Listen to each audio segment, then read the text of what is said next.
we begin to realize that we're not our actions, we're not our thoughts, we're not the mind.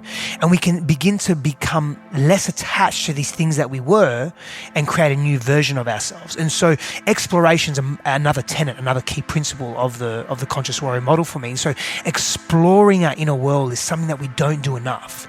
Again, just come back to the simplicity of spending 5 minutes every day thinking about who you've been. We have an ability to be reflective on who we are and who we've been. And if it doesn't align with what our values are, then we can move through that. That's Stefanos Sifandos, and this is episode 260 of Wellness Force Radio, where we discover the physical and emotional intelligence to live life well. In this podcast, we're talking about a brand new yet incredibly powerful topic called Evolutionary Wholeness with my friend, world-class speaker, and author Stefanos Sifandos. Now, if you haven't heard of Stefanos, not only is he an absolute powerhouse of a human being, a conscious man who leads men's work online, in person, across the world, but he just also happens to live here as my neighbor in Encinitas, which is why I'm so thrilled to bring you this podcast. We recorded it just hours ago, and I was so on fire from the conversation that I wanted to get you this hot off the microphones. One of my favorite deep dive conversations of 2019 to date. I've come to know Steph over the past 6 months, doing work with him, spending time together, and seriously honored to be able to spotlight this amazing human being for your listening and really edutainment pleasure. This is one thing I've realized in my life. Can you relate to this? Focusing on enjoying the process, enjoying the climb.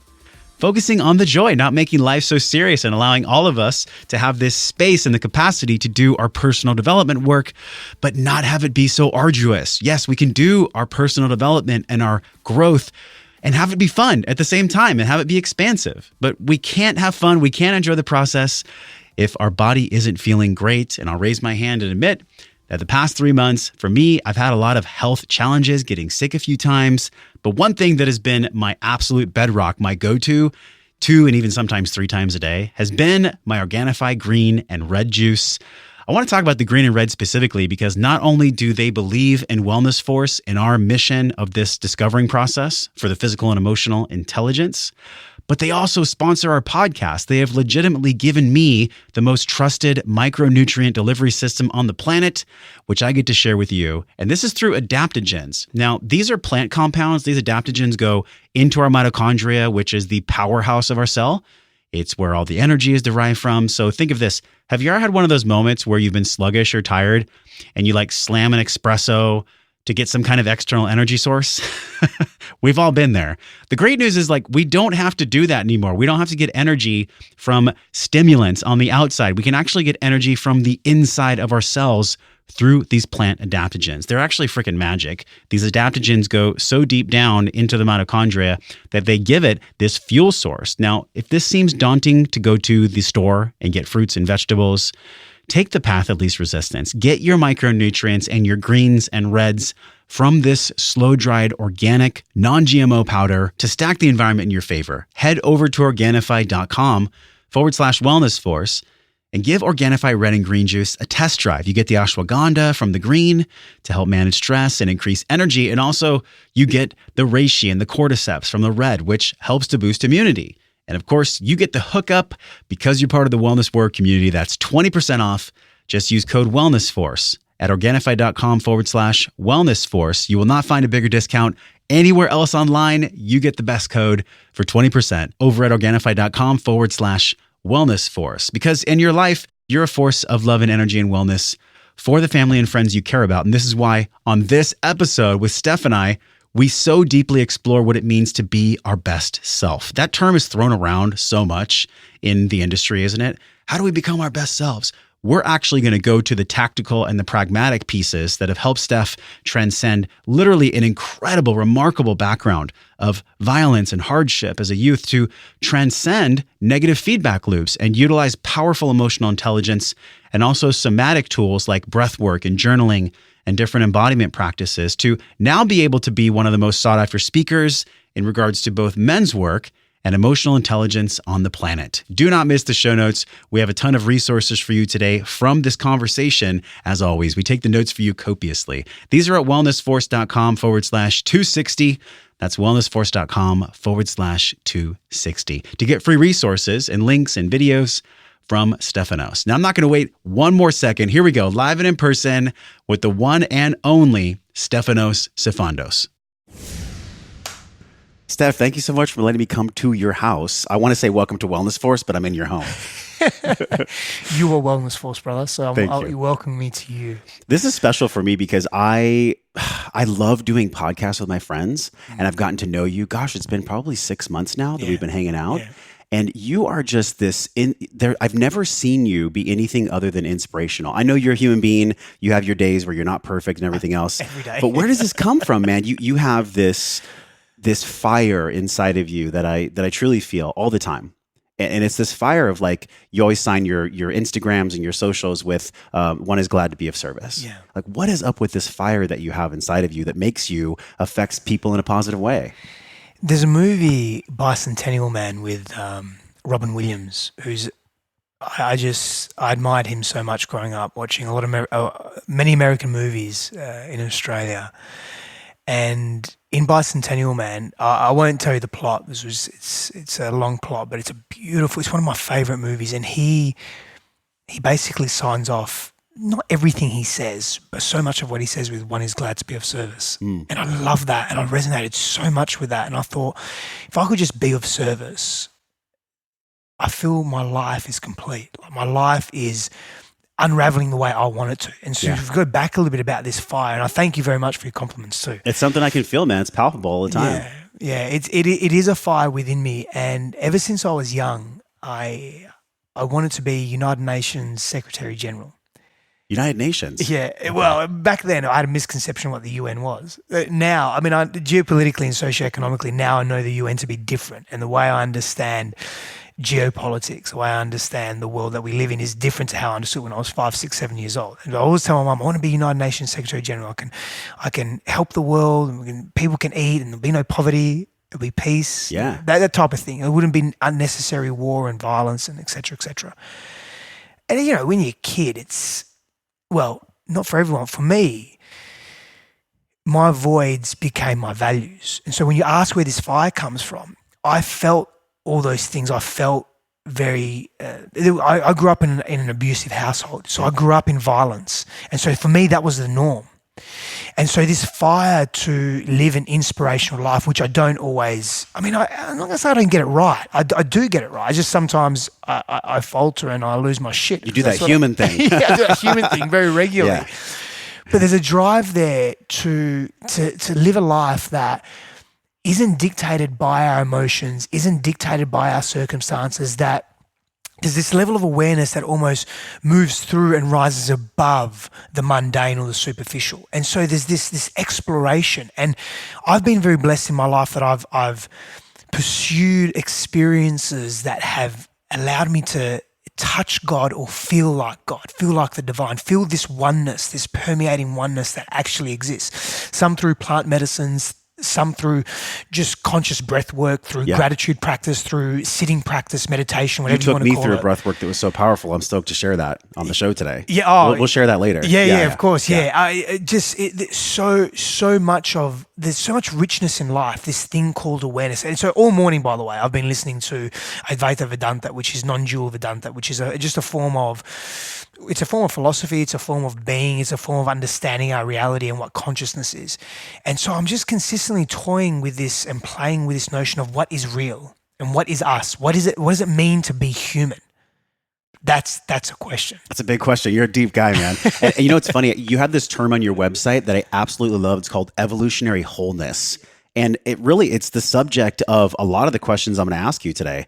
Evolutionary wholeness. Like, when did you come up with that? How did you come up with that? What is that? I was probably high or depressed. Or so this is a long time ago. To be honest, I just like putting non-common words together. Okay. And I'm just being really honest. And looking at that and going, oh, is that a gateway to some form of insight? For me, evolutionary wholeness is me. Again, voids become our values. And I remember Dr. John DeMartini saying that, who's an awesome guy. Are you familiar with him? Yes, absolutely. I know you did his course like in the early 2000s. Yeah, he's gold. Like, I really, and I wish I had a greater level of awareness when I did his course of self. You know, I was a little bit detached and fragmented and fractured, hence evolutionary wholeness. And what I mean by fractured and fragmented, and not that I was a broken person, what I mean by fractured and fragmented was I was just confused. I was just confused about life. I didn't know what I wanted. I wasn't behaving in integrity. I wasn't congruent in my actions and my thoughts. I was feeling and thinking certain things, behaving in a different way to what I was thinking and feeling. Yeah. Not giving the world what I really wanted to because I didn't know what I wanted to give the world. So I was just a delinquent. If I wasn't delinquent, I was just hyper aggressive or just so confused and frustrated and agitated at life. I'd project and take it out on other people. I'd take it on myself, out of myself, my negative self-speak. It was so intense. And so I just felt fractured. I didn't feel stable in myself. Like the ground that I would walk on, it was like almost I was walking on an earthquake 24/7.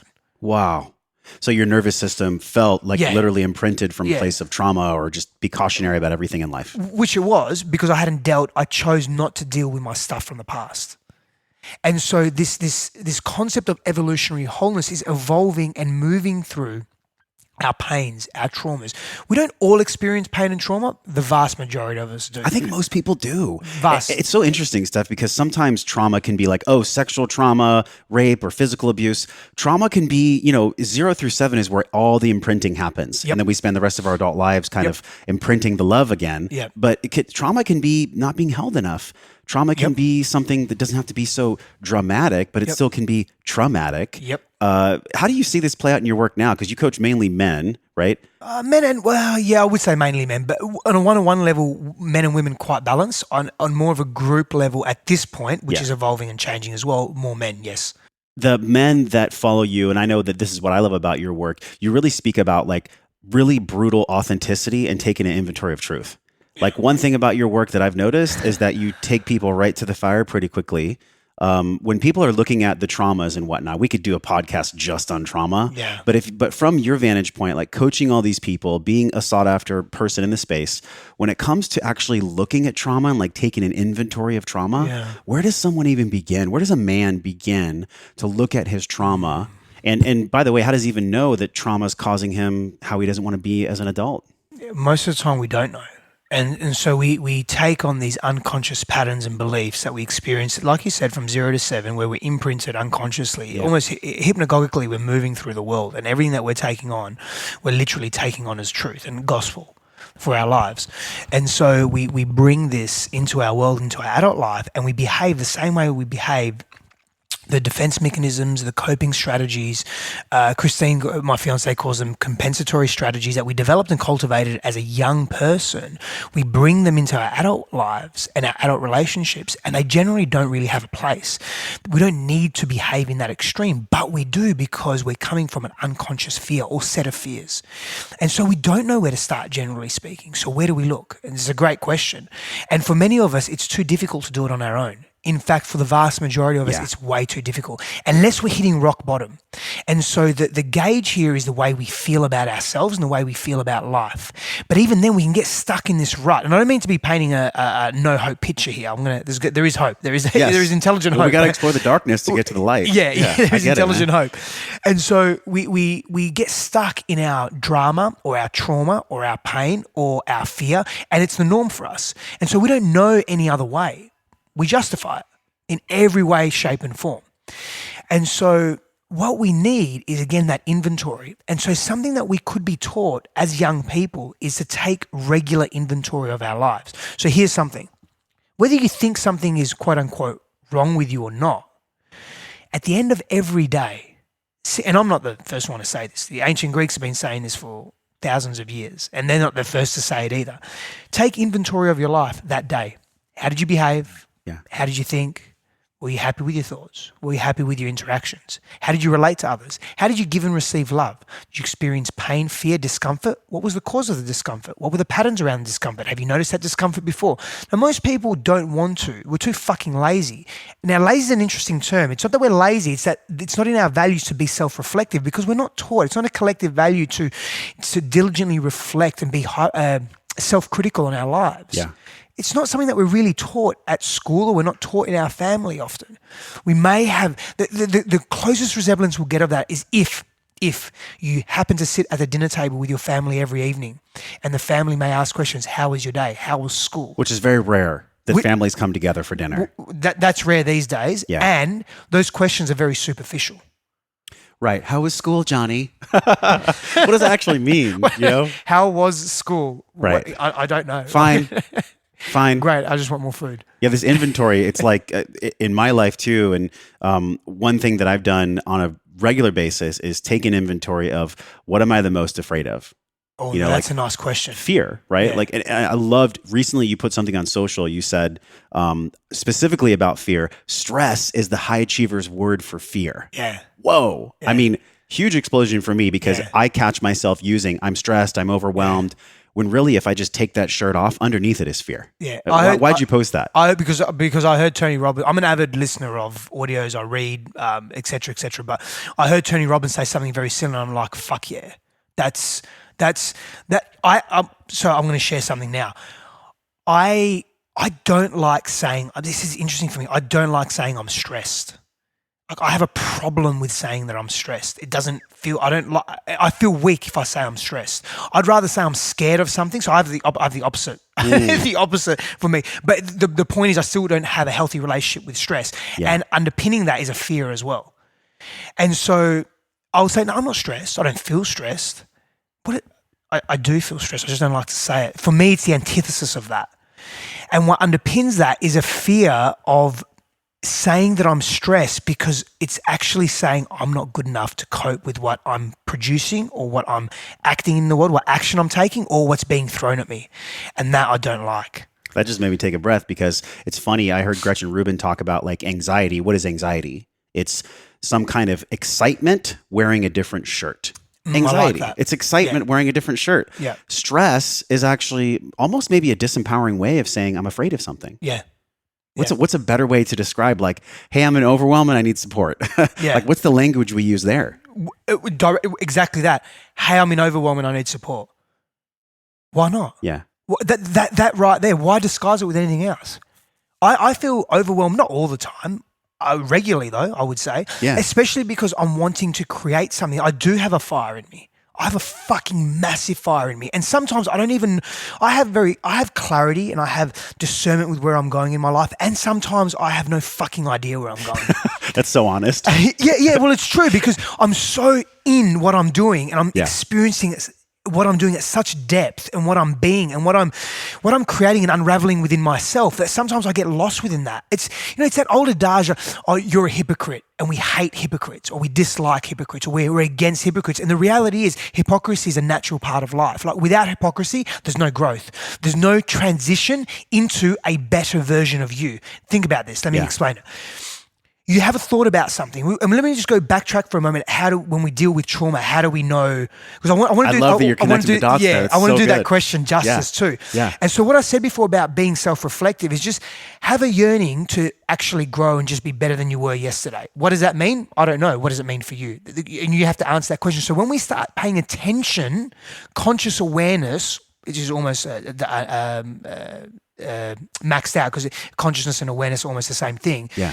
When we place awareness on who we are and what we're being, we get to know more about ourselves. And then we have to also be okay with being uncomfortable though, because as we know more about ourselves, we may unpack something that's very uncomfortable. We may unpack something that is painful. Yeah. And so then we have to say, well, what tools do we have when we unpack that? And so there's a variety of tools. There's journaling, there's support groups, there's psychologists, there's counselors, there's mentors, there's guides, there's shamanic work, there's spiritual work that you can do, there's esoteric work you can do, you can read. There's so many different support mechanisms. Have something in place that resonates with you to help you when you start to unpack some of the unknown or the painful stuff. Cultivating resilience in the body, in the mind. In a world where we're very complacent and everything's for most of us, everything's pretty easy. Yeah. Like we go to the grocery store. It's designed that way.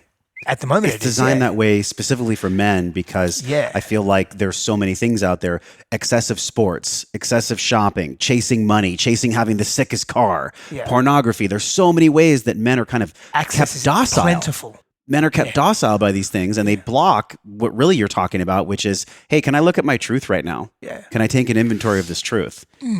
And to be prepared for that, we have to be resilient. And we have to be tough mentally, emotionally, spiritually. And so in today's day and age, we have to pursue that actively ourselves. We have to pursue that challenge actively ourselves. Now, let me come back to that question which you asked last. What was that question? Because it's just alerted me. Yeah, we pinned it back from the trauma. And then I was asking you about in modern day, like how do we actually have this togetherness as men? What does it mean to actually be a man who's understanding his traumas, understanding the things that have happened to him, for him, things like that? Okay. And so this desire to be self-reflective, it requires work, it requires effort. And so in contemporary times, without the application of effort, we're losing the essence of who we are as men. Because if you look at ourselves and our biology, look at us as we've grown up, evolutionarily, as we've grown, we have been accustomed to being in volatile environments. Yeah. Where our bodies are made to work.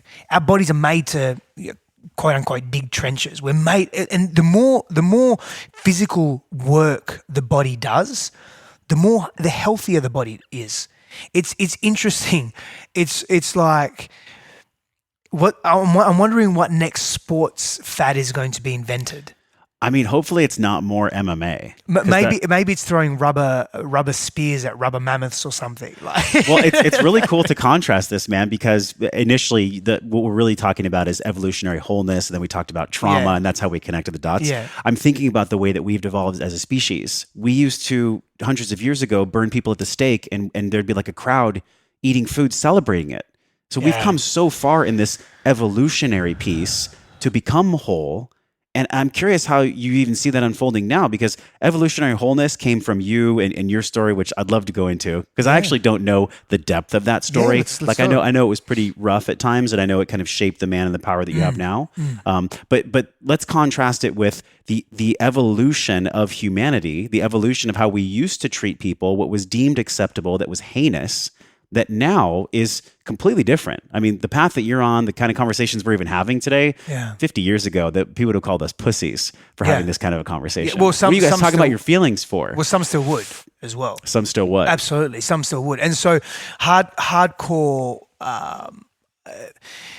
proponents of biological masculinity, or what makes a man, or what makes a man being good at being a man, which is different from being a good man, would say that it's not that we're weak for speaking to our feelings, it's that there's other things to focus on. And part of that is cultivating a brotherhood, being in gangs, having a hierarchy, fighting, pursuing sexual intercourse, and that's the nature of man. And so there's an extreme view there, and there's truth to that too. We've evolved that way as well. And we're very different. Our consciousness or our understanding of reality is very different to what it was. I don't have proof of this, based on archaeology, based on how we understand primitive tribes were. It's very different to what it was 1 million years ago, 500,000 years ago. And so we have to take that into account as well. And so taking that into account, do we know what the next evolution of man looks like? Speaking specific, when I say man, I don't mean humanity, and humanity, but man specifically, or the embodiment of masculinity in males. We don't. This is something that we're unpacking and unraveling, and there's many different theories out there, and there's many different opinions on what a man should be and could be in today's world. I feel like we came from the age of bread and circuses, where there was people committing, murders and watching it in the Colosseum. Yeah. And then we came from like women being owned as property, and then women couldn't vote, and then men weren't allowed to talk about their feelings, to now you and I having a conversation about What's it like for a man to take a deep emotional inventory? I mean, it's such a trip just to even think about where I came from. When I was a kid, I was 18, and when I played football or when I'd go home, there was no talking about emotions. Yeah. Like that wasn't present ever. And I think part of why I love having this podcast and why I love interviewing friends and people like you is because it just creates this necessary capacity for men to talk about how they actually feel. Because that's where all the healing comes from. That's where all the evolutionary wholeness comes from. Yeah, well, it comes from awareness and acknowledgement and movement through, and not being attached to a trauma or a pain or a fear that we allow then our past to dictate our present. And here's the thing: like it needn't be one or the other. So we needn't talk about our feelings and be considered effeminate, or we needn't not talk about our feelings and be considered hypermasculine. Like we can speak to our feelings, and we can speak to this feeling body and this emotional state that we move through as human beings, because we have a limbic system, right?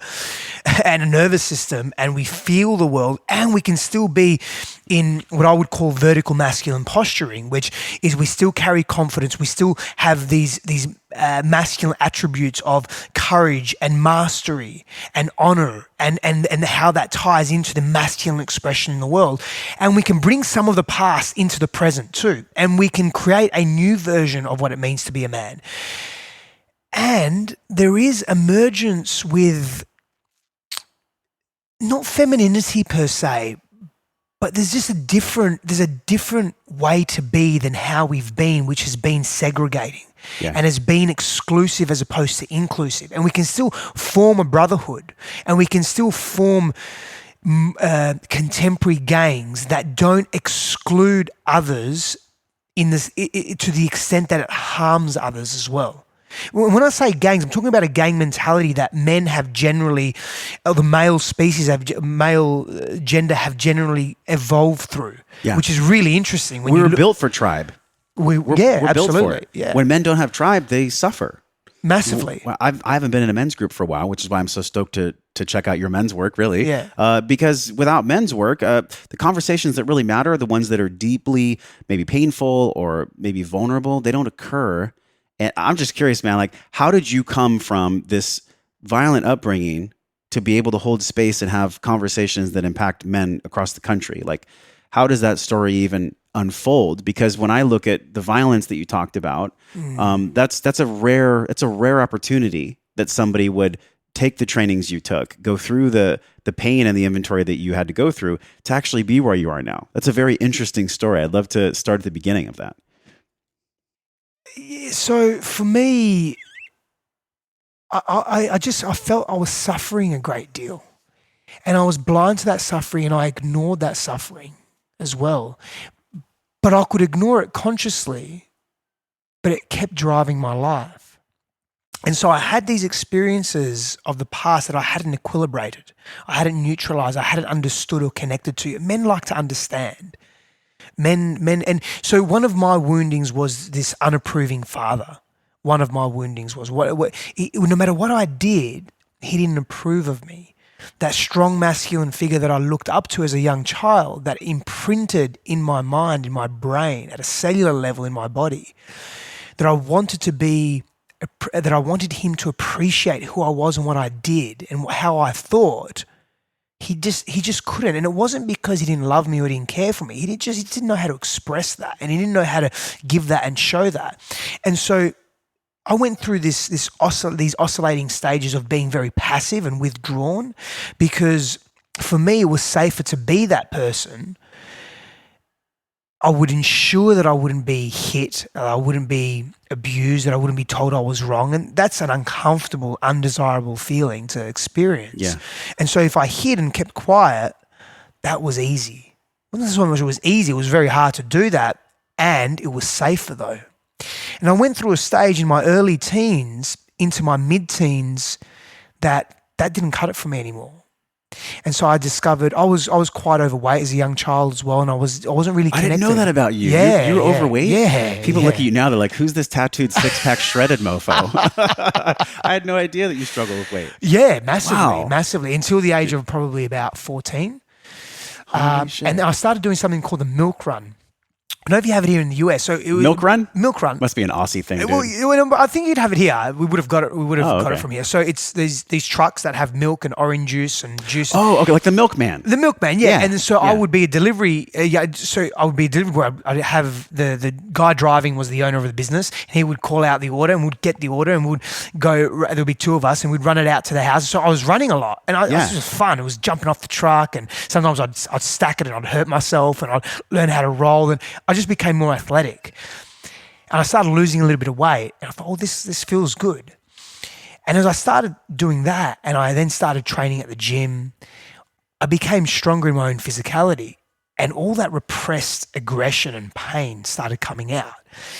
And for me, enough was enough. I didn't want to take that shit anymore from anyone. And so I started outlashing into the world. I became hyper aggressive. I became my father. I became violent. I became short-tempered. My fuse was very short. I became frustrated with life. Like I'd drop an salt shaker or something, and I'd just lose my shit. In a restaurant, like in public. Whatever it was, because that's I observed my father doing that, but I couldn't make the connection back then. I'm making them now. I made it many years later, and so then I took that aggression into my adulthood as well, and I behaved that way with anyone and everyone. If someone disagreed with an opinion that I had, I'd scream at them. I'd be aberrant verbally. I'd be emotionally abusive, and I just thought that was the norm. I couldn't see I couldn't step outside of myself and observe myself. And really, for me, it wasn't until and I was very studious as well. At the same time, I was highly intellectual, always studying, whether it be Eastern mysticism, Eastern philosophy, psychology, no matter what it was, whether it be university, whether it be formal study or informal study, just in my own personal study, much like you, just consuming information. Yes. And not just for the sake of consuming, just because I'm genuinely interested. But I had this emotional block. I couldn't shift it. And it wasn't until I was in a relationship a number of years ago where that became unraveled. I was unfaithful in that relationship. I wasn't in integrity in that relationship. I was dishonest to myself and to her. And I for the first time in my life, I really observed how I'd hurt someone. And even beyond all the fights that I had and the punch ups and I don't know what slang you'd use here, but all the fist fights, brawls, crazy etc. bar fights, all the stupid shit that we do when we're younger. I think that's mutual among any country. I think men fight everywhere. Yeah. Oh, absolutely. Yeah. And so, there's something to be said for that as well. And there's a repression there as well we'll speak about that later. Yeah. But and these are concepts that I'm still fleshing out in my own mind too. And so once I saw that I really hurt this woman, I can't describe to you the feeling that I had, and a lot of pain started coming up in me. I started feeling it, and for the first time in my life, I really allowed myself to feel it more than just feeling it, then stopping it and repressing it. Feeling it, then stopping and repressing it. And at that moment, I had two choices. I was at a fork in the road. Do I explore this new potential way of being and understanding myself and actually look at some of this pain that's coming up and where is it really coming from? Because it felt it was more than just the present moment. It was so intense. Or should I just continue the path that I'm on and forget about that? Or do I explore this stuff? And so I made a commitment, and it was the first commitment that I was very non-committal. Yeah. Generally. The only thing I'd committed to was like my university degree, and that was a struggle. One of my university degrees, that was a struggle. I was very non-committal. Just didn't want to commit to anything. I had a constriction around not feeling free. That's why I was with other women, because for me, it gave me, as it's some insight into the male brain, it gave me a sense of freedom. I didn't have that when I was young, to express myself. So I started making these connections to my trauma that I experienced as a young child. Yeah. And these aren't excuses for my behavior. I own my behavior completely, with complete responsibility. It's easy to look back and describe it too, because I'm visualizing you, Steph, at the fork in the road where you've caused this woman pain. On the left, the left, you could have just continued on. On the right, you chose this path towards evolutionary wholeness. Yeah. What was the inflection point? What was the spark inside you that made you choose the evolutionary wholeness path rather than going and hurting more people? The first real confronting experience of shame. The shame and the guilt that I felt, the shame was so fucking intense, man. The shame, because I told her everything. I told her, and I probably told her too much, and that was very overbearing for her. And she asked for it, and this load came off my shoulders, and at the same time, this shame. And I told her about the prostitution, about the unfaithfulness, everything.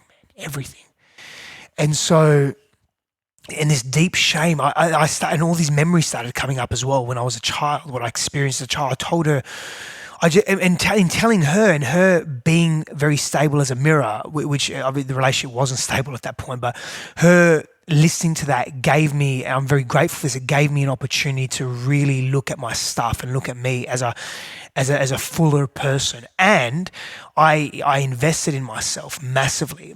Counselors, shamans, spiritual healers, guides, mentors. I gave away my businesses.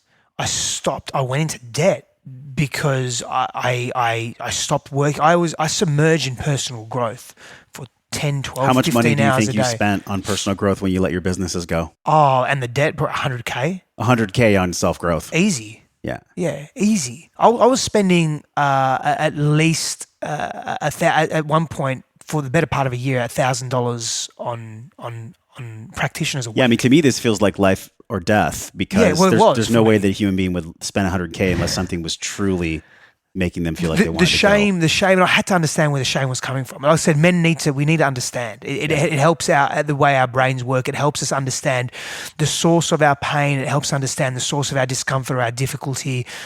And when we have some tangible understanding of where we are, it helps us feel safer.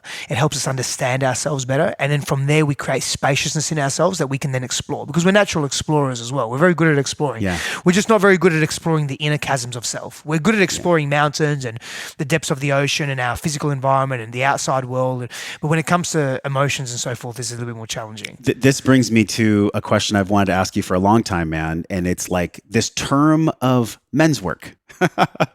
We hear about the term men's work, but what does that actually mean? Like, for men to get together and do work, you have a slew of programs, Conscious Warrior, and we're going to talk about relational alchemy. But when it comes to men actually doing work, we've had a lot of conversation on the show. How do you define that? Like, how do you see men doing work? What does that actually mean to you, men's work? Yeah, I will take it back to the individual first. And so for me, the first tenet of the Reclaim Your Kingdom model, or the Conscious Warrior model, is ownership, responsibility, and self-acknowledgement. And so we have to take ownership for where we are.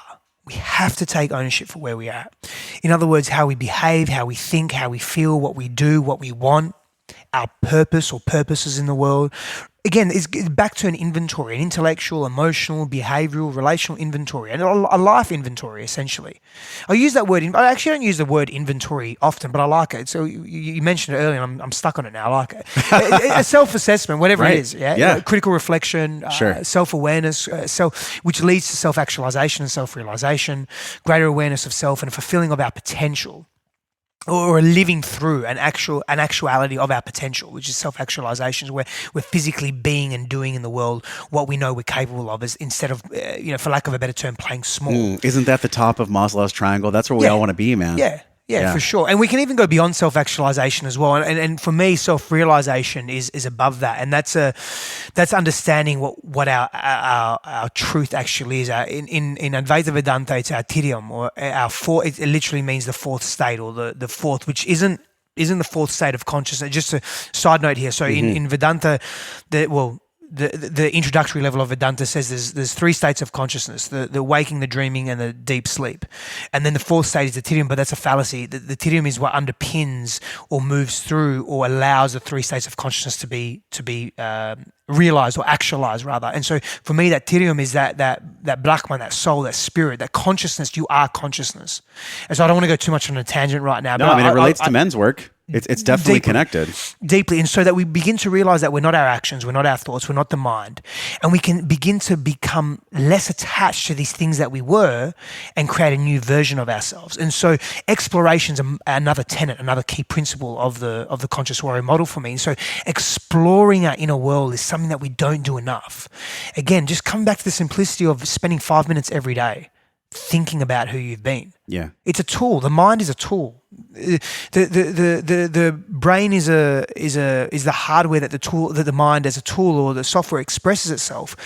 And we have an ability to be reflective on who we are and who we've been. And if it doesn't align with what our values are, then we can move through that. This is crazy. This morning, I was sleeping on the couch because I was actually watching a Netflix documentary about actualization last night. And I woke up on the couch and I had this moment of just bliss when I woke up. And then immediately, my observer, I watched this software program come in and it said, what about your money? What about your day? What about your travel? What about going to Costa Rica? I mean, literally stuff like 10 seconds after I woke up, and I caught myself and I laughed out loud. I was like, this is some kind of crazy program. You talk about the mind being a tool. Yeah. This is some kind of crazy program that earlier imprinting used as a tool that no longer serves me now. It's a conditioning. It's a habitual conditioning. That's all it is. And I watched it come in and I was like, no, I have a good day ahead of me. And we get so attached. And just a caveat here. Every person will judge. The brain compartmentalizes its environment and its reality, and it does so to make life easier. We're always going to judge. We're always going to judge, is this safe or is this not safe, essentially? Yeah. And we largely do that through this massive threat funnel that we have, which are our eyes. And so judgment is okay. And so we needn't judge these previous conditionings. They needn't be right or wrong.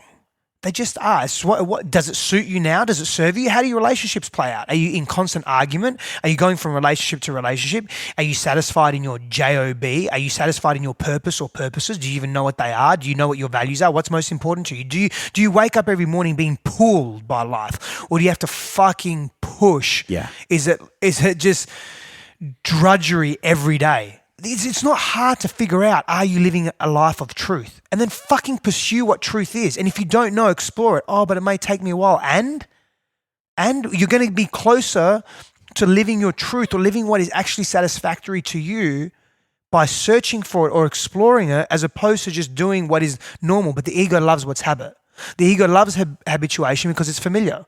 This aspect of the ego. Familiarity is safe. So better the devil that you know than moving into a space or place or occupying that mental, emotional, spiritual, physical space or relational space that's more empowering. I heard you say on a podcast, part of your work in the world is to make the unknown more known.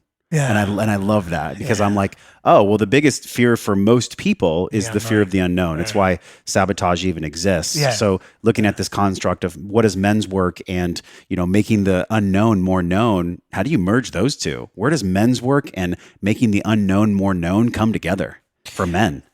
Yeah, so I'll share a personal story. There were so many times, particularly in 2017, where 2017 and actually from 14 to 17, 2014, 2015, 2017. A few years ago. There were times where I was, so many times where I was on my lounge room floor. And this was before I had this deluxe thick plush carpet. The carpet was harsh. It was just shit old like carpet. Shag. It was just yuck. It's got like dust from 10 years It on was just no good. And I was on that carpet floor crying and screaming and not understanding who I was. And so scared of the unknown and so scared of this state that I was occupying. And again, I sought some help, and a great deal of that was me exploring, me just being on, the analogy is being on the edge of a cliff and looking down, there's complete darkness. And you don't know if that cliff is 1 meter, 1,000 meters? Is there water? Are there jagged rocks? I don't know. And then just jumping. And that's how I felt almost every day. Almost every day, that's how I felt. Until I got comfortable with that feeling, what I was moving through, whatever that was for me back then, and I identified that as well, I wasn't able to tangibly understand or connect to or be more comfortable with this unknown, this mystery. And so one of my mentors back then said, this mystery that you're plunging into is the feminine. And your masculine is so reluctant to go into this unknown. But if you allow yourself to go into the unknown and know that your masculine has you, I felt safe in my own masculine self. And this is all symbology, right? Because I didn't feel safe with my father as a child. If you allow yourself to go into the feminine, this more expressive version of self that can actually healthily connect to the core of who you are, you'll become more whole. and less fragmented. And so I made a decision, and I don't know how we come to this decision. Maybe it's my dharma, my karma, whatever.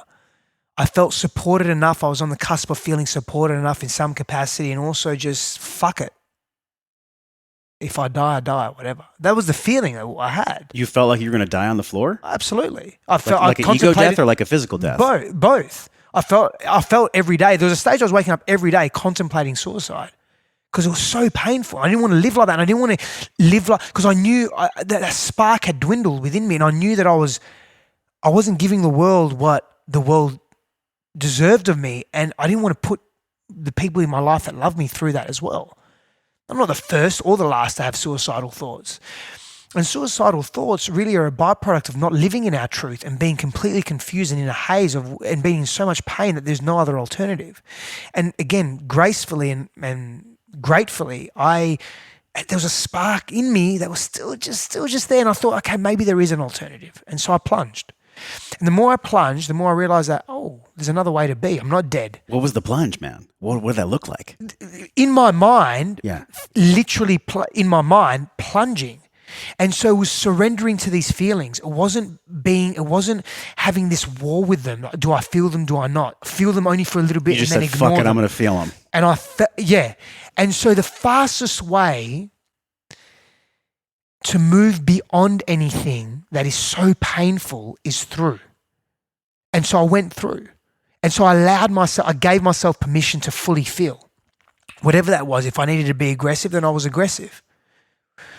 In a way that was held by me. I had to just become more self-reliant, essentially. And even though I knew I had support from people that loved me, I had to be my own source of inspiration. And so I had to feel those feelings, and they needed an outlet. So whether it was, I've been physical for a long time. So whether it was running more deliberately, whether it was doing some hard training, whether it was doing some fight training, whether it was lifting heavy weights, hitting the steel, some cast iron, kettlebells, whatever it was. And again, pushing myself until exhaustion. But then there was a cycle where I'd come back through and allow myself to feel again, purposely, deliberately. So everything I started doing was deliberate. Was with intention. Then there will be a reflection piece where there was a form of journaling or release writing or whatever it was, where my brain was understanding differently and seeing my world past and present from a different perspective. That gave me intelligent hope because I knew there was another way. It wasn't just that way. I wasn't locked in rigid into one way of being. I love the phrase intelligent hope. I've heard Dispenza talk about that a few times. Has he been a mentor to you? Because I'm thinking about you going through this like dark tunnel, man. And you can probably see the light at the end, but like you're doing your breath work, your workouts, like you're going through the shit. All of it and more. Who were the mentors that were helping you when you felt like, this isn't working? I'm actually not going to feel my feelings. Like who were the men and women that were guiding you? So there were 3 or 4 personal mentors that you wouldn't know the names of. They were local to where I was in physical contact with. So there was I was engaged in breath work. I was engaged in some spiritual healing. I was engaged in long distance mentorship, and I was engaged in some counselling as well. And that was all at the same time too. And there was me. It was just me. Yeah, I was with me. That was the power for me, is becoming more self-reliant. And as a man in today's world, it hurts me to say this, but we're not self-reliant enough. And there is so much weakness in us. And I was that so much.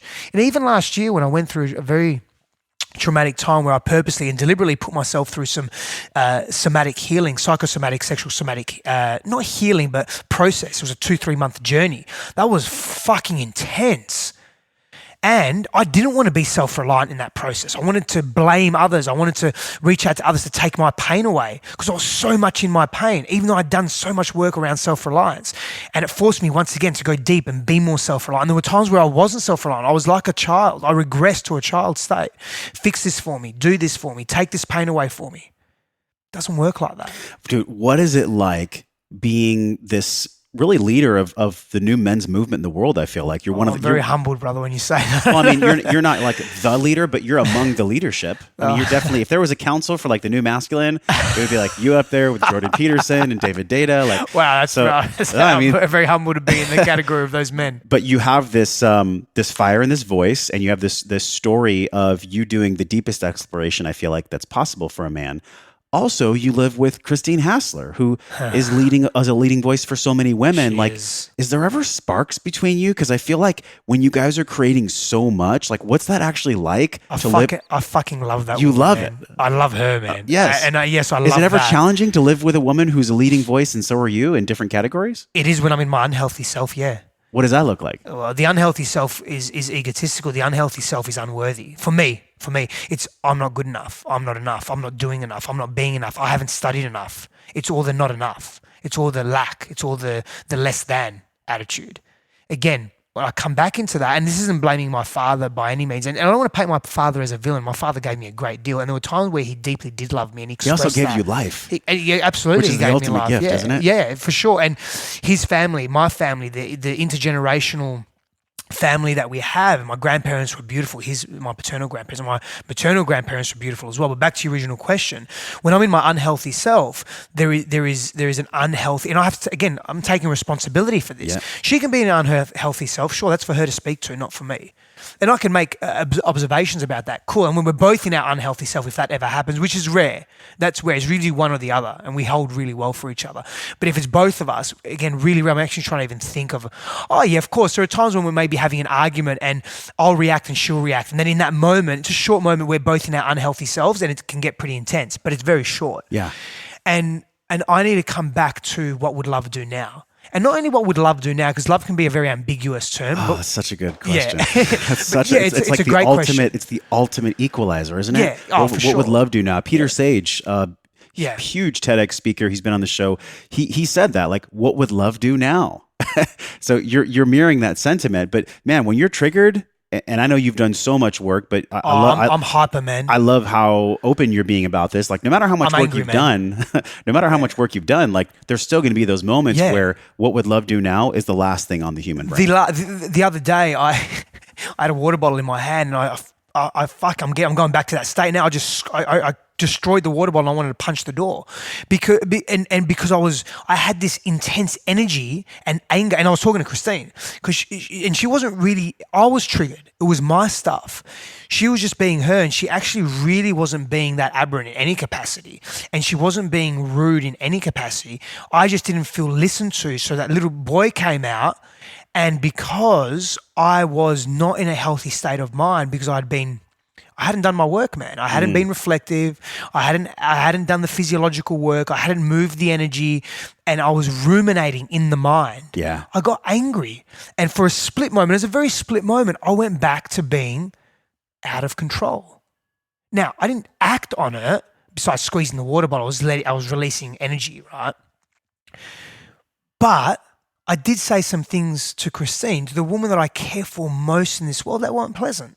And literally immediately within seconds, I dropped back into a humble state of being, dropped back into the present, not regressed, and I apologized profusely. And one of my patterns is I remain in shame for probably the next 24 hours. And so what I did was I just did some personal work around that, some writing around that, some reflection work around that, some breath, sound, and movement around that. I went and hit the bags as well to let out some healthy energy and gave it some context too. And then came back to Christine and again apologized, even though she accepted the apology immediately. Yep. That for me wasn't good enough. And again, that's just the work, man. I'm not this, yes, I'm an embodied human being, and I wasn't a few years ago. I'm far more embodied than I am now. And I also have the times where I do regress. And just to say something right now, like in this moment, there's just some real time stuff. The ego's saying, "Oh, should you be saying that? Like, should be saying that? Is what? Well, it's because people can relate to you, but it's the truth, right? Yeah, it's very true. And I have to remember, I grew up in a very hyper-aggressive environment, like violence, abuse, screaming. That was the norm, man. I didn't know any different. Being very passionate, grew up in an ethnic family, half Greek, half Italian. We would scream our opinions and then have dinner and share a meal, and everything would be normal. I know what that's like, yeah. You know, like it's so I come from that, and I can very easily go to that. And so sometimes it's nice to be passionate, and sometimes maybe it will call for me to be aggressive and let my nervous system be sharp because I need to protect myself or protect my fiance or protect a friend or whatever it may be. But most of the time, I'm not at that threat.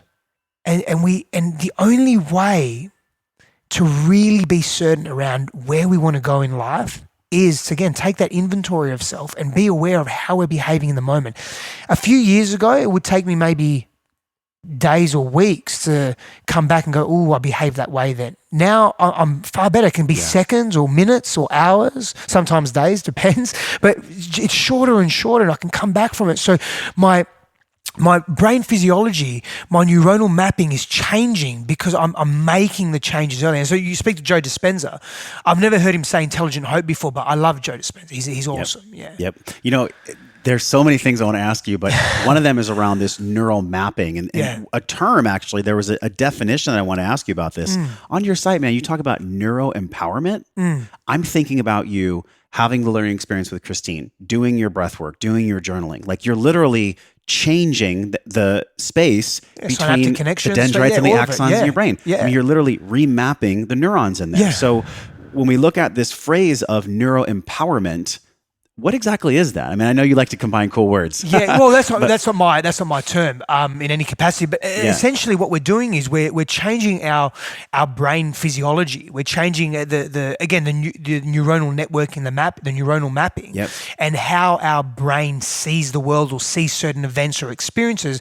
We're changing our perspective at a behavioral level, emotional level, and physiological level or neuronal level through being attentive to the experiences we're having and reframing them. That's a part of neuro empowerment. The magic is in the reframe. Massively. Massively. And seeing our world differently in a way that is empowering as opposed to disempowering. Can you give us an example? Can you give us an example of a client, maybe yourself, just anyone, of this reframe, the magical reframe? Yeah. I mean, there's tons of them. And we've been actually giving them the whole way through this talk. There's been neuro empowerment baked into this podcast. So I can give one. I'll use a client. So yesterday, he sends me a Voxer, and he says, I just closed this deal. So part of his wounding is needing to be seen and needing to be validated for his actions and being worthy enough in the world. And that comes from his childhood, adopted, et cetera, and some other issues. And so he sends me this Vox and said, man, I landed this client. And he's very successful outwardly in the world in terms of his money generations, his title, his status, etc. I landed this amazing client. It's going to give my new company a great deal of revenue. I let my boss know. And essentially his boss came back to him really disappointed. This client is no good, and this client's going to give us problems, and we have to do this. And so immediately my client went into, I wanted to pummel this guy. I wanted to hit my boss. I wanted to get aggressive with my boss. I wanted to be so angry. I wanted to quit my job. So I sent him a Voxer back. And he calmed himself down. So he's really good at beginning to see things differently. And I sent him a Voxer back, and I said, brother, talk to me a little bit about what your boss actually said. Did he actually say you're not good enough? Did he say that you did wrong? Did he actually not recognize the fact that you got the client? Or is he speaking to something else? Can you look at that situation from a completely different perspective? And the quicker we can do that, the quicker we fall into not being reactive and being responsive, not coming from past reactive experiences and not coming from habitual patterning, which is instant. And we come from a place of, he's not actually attacking me. Nowhere in that email back to me did he say that I'm not good enough. Why am I feeling that? That's something that the environment is triggering an old pattern that I'm now reacting to that I think I need to survive. So I'm getting aggressive to protect myself. That's actually not the case. Take a breath. Yes. And there's a reframe. As an example, right? There's a neuro empowerment and it's a behavioral and relational empowerment technique as well. So he takes that attitude, that newly formed attitude of, can I apply the 3-second rule? Let me take 3 seconds to take one breath, which is actually longer than 3 seconds. But let me take 3 breaths even, and really ask, is what is happening right now really true? Byron Katie has a similar method to this. What's happening now really true? And can I respond to this in a different way? And what would that response look like? Mm-hmm. Oh my God. I had a moment where I was in a medicine journey and the facilitator came up to me and she put her hand on my chest. Yeah. And she said, the next time that you're feeling like you can't breathe or like you're stressed out or you can't reframe something, ask yourself, is this really necessary? Yeah. And it's in the same vein of Byron Katie's course. work where she asked one of her 4 questions that's, is this really true? Is this really necessary? And it seems almost like a heuristic that's too simple for me to believe. But if I can remind myself in a moment where I feel like I can't breathe to just ask a question, to just ask one question, it's this trigger action response where I feel like I'm actually in control and I'm not a victim to my own physiology. Yes. This victimhood to physiology, it's rampant. Or a victim to unconscious patterning. Unconscious patterning. I'd love for us to jam on this a little bit. Yeah. The physiology that we deal with, specifically as men. Oh, you're gonna love this, bro. I'm about to go deep now. So Hold on, let me get comfortable. Okay. So I want to share a personal story again and real life example. So, and I wish I could do it. If I didn't have this headset on right now, I'd actually show you. It'll be fucking epic. But you'll get the picture, and your listeners will get the picture as well. And I'll probably get comfortable too. Yeah, you get comfortable. Okay. So last year when I went through this psychosomatic work, which was a game changer for me, by the way, and a game changer for the relationship for Christine and I. It was amazing. And during it was, man, I don't even want to go there. So painful, so painful. And caveat for a moment, side note, I don't, and we'll probably speak to this about, do we need pain to transform in life? The answer is no, we don't. And yes, we do. We can come back to that later if you want, okay? Because I say that because maybe the listener's thinking, well, this guy's been through all this. He states that he's been through all this pain. Is that the only way he's changed or transformed? Yes, for me, that's been my journey. I've had to hit rock bottom and beyond. And for most of us, and there's patterns in the world around this, we have to really elicit some deep, sincere transformation. But let me go back to this physiological state change. Tony Robbins speaks to this, right? All of Tony's work is predicated on this. You want to change your behavior, change your physiological Change your state. state. Every 18 minutes, people are getting up while he hits the drumsticks. Change your state. Man, I was dancing away at Tony Robbins.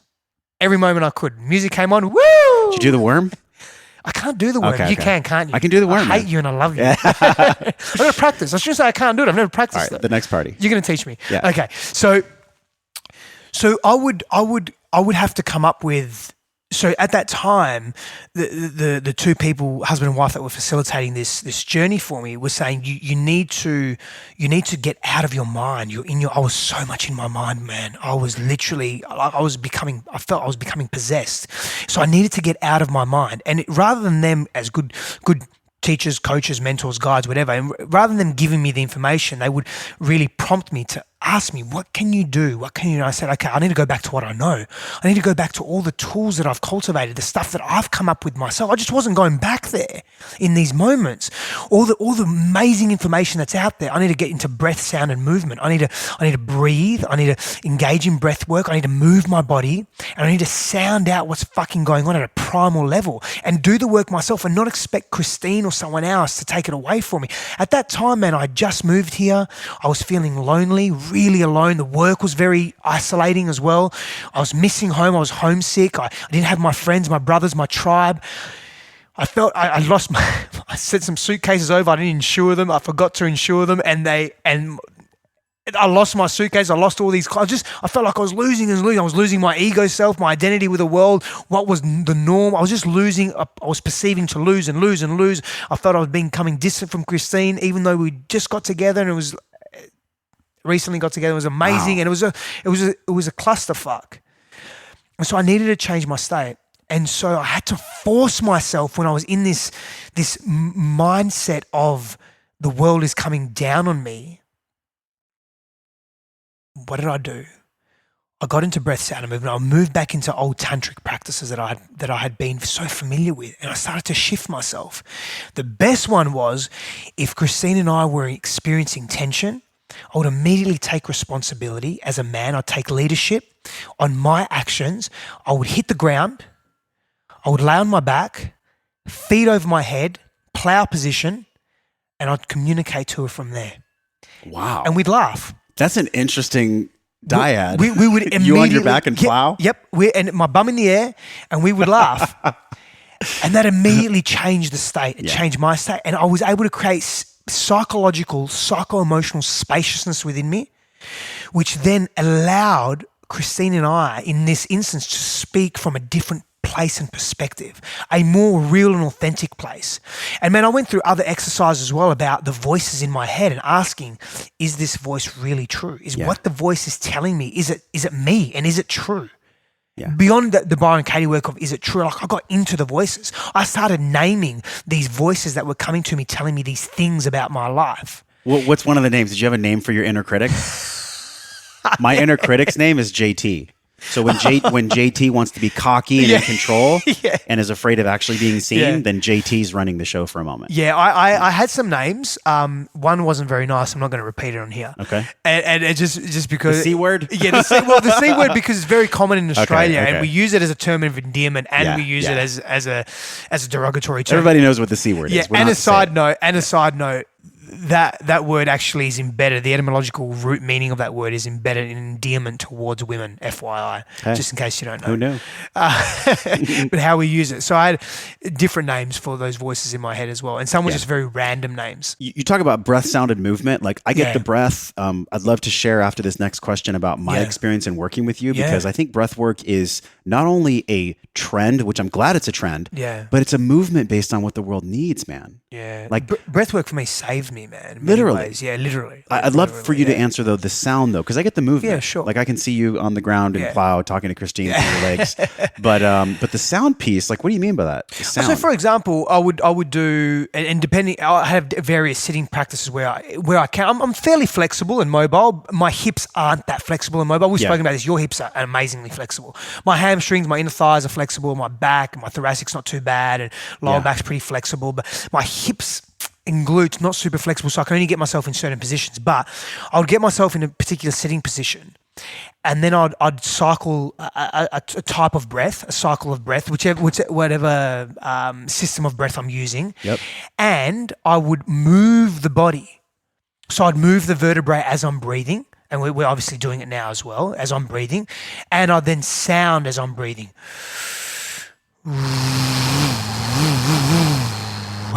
Different sound, primal sound, whatever. Okay. Sometimes it would be very loud screaming. Sometimes it wouldn't be. Just making whatever noise comes up naturally. Whatever comes up naturally, and experiencing coming back into the body. And so that's a very good technique for people that have experienced trauma, because what the body wants to do is kick you out of the body, because it's safe to be out of the body, because the body holds the trauma at a cellular level. The body keeps the score. Dr. Peter Levine is amazing. He's one of the... Are you familiar with Dr. Peter Levine? No, but Bessel van der Kolk, that book blew my mind. The body keeps the score. So I'd love to check out this doctor. Dr. Peter Levine he's an authority on trauma work in the world. And we're linking every single thing that you mentioned to us in the show notes. So don't worry, we're taking notes as we go along. You're amazing, And so breath, sound, and movement was very powerful for me, that three-prong combination in releasing pain and stuckness, whether it be psycho-emotional stuckness, whether it be like a physiological stuckness. I was feeling tension in my nervous system, and I could completely relax and see a pain or a fear or an issue that I was experiencing from a different perspective. So I wasn't locked into a perspective that was keeping me rigid or keeping me in pain.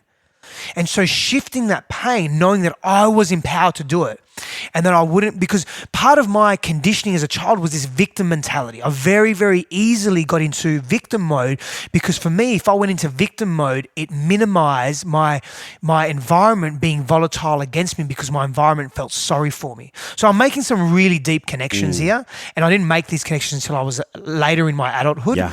But a lot of that was driving my behavior, how I gave and received love, how I showed up in relationship, how I wanted something. I became manipulative without even knowing it. And so I have a propensity, or had more of a propensity, to fall into this victim mentality.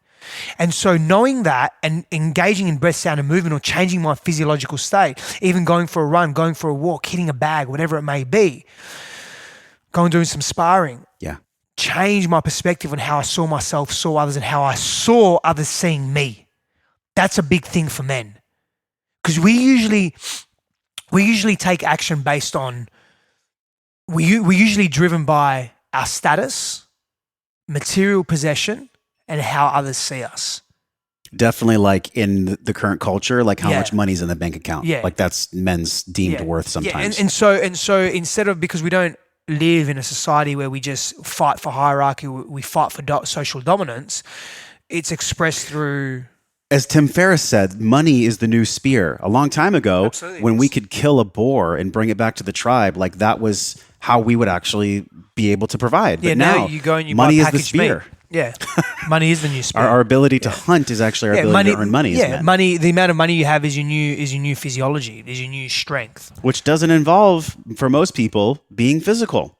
No, it doesn't. It takes us away from that primal rooting. Yeah, massively. Yeah. One thing that I'm fascinated by that you do is like you have these men's groups. You've taken me through this specific breath work, which I'd love to share this right now. All right, please. In my home, I had done breath work before, but you took me through like about 45 minutes of Wim Hof. And this is no. It wasn't Wim Hof. Wasn't? What was it? What was it? No way. It was a biodynamic holotropic breath combination breath plus some other things that we were doing there. That was breath sound movement. It was more than 45 minutes, bro. It felt like 45 minutes. I was in a tunnel of transformation. Yeah. But anyways, what I got from that was that I've done a tremendous amount of work in clearing my father wound. But what came out of that was I wasn't sick. I was feeling fine. But I literally, after our breathwork session, I found myself like in this crouch position, coughing. We actually had to put paper towels on the carpet. Yeah. And I was coughing and I was feeling like grief and sickness coming out of my mouth, literally onto this paper towel. And I thought, okay, if I'm doing my work and that comes out through breathing, how powerful actually is breath work? And then I went to Thailand and did a week of Soma breath work, which now we're going to be at this event in like a month, which is going to be even more powerful. Exciting, yeah. But what I took away from that, man, is with the right intention and the right space, there's something about you where you have this ability to hold space. And I just got the ability, I just got your ability of how you hold space in a breathwork session. What do you think it is about you with the tool of breathwork? What space do you actually hold when you do breathwork with somebody? What does that space feel like? What does that space look like? I hold the intention that I'm of deep service right now, and I'm a vessel. I'm an instrument of God. I'm an instrument of the divine. I'm an instrument of the higher self that resides within all of us, that connects us, that unifies us. And I know there's a lot of esoteric speak there, but for me, it's a cognitive intention. It's a deliberate intention that I set to be of service here, to move as far away outside of the ego as I can, to not come in and say, oh, I'm doing this for recognition, or I'm doing this to feel better about myself. Of course I'm going to feel good about myself. You're a fucking idiot if you think you're not, and you're ignorant if you think you're not. And you'd want to feel good about yourself. That's also what drives me. But it drives me not to the point where that's why I do it. It's a byproduct. It's a natural byproduct. I do it because, or I do what I can with the tools that I have, and I'm constantly learning, man. Constantly learning. I was having a conversation yesterday with a close friend of mine. I will never think that I know it all. The more I know, the less I know. And it's not even just about knowing; it's about embodied wisdom as well, and listening more to the direct experience that I have, but also reading books and listening, having amazing conversation with amazing minds, and learning from other people's experiences, but also learning from my own.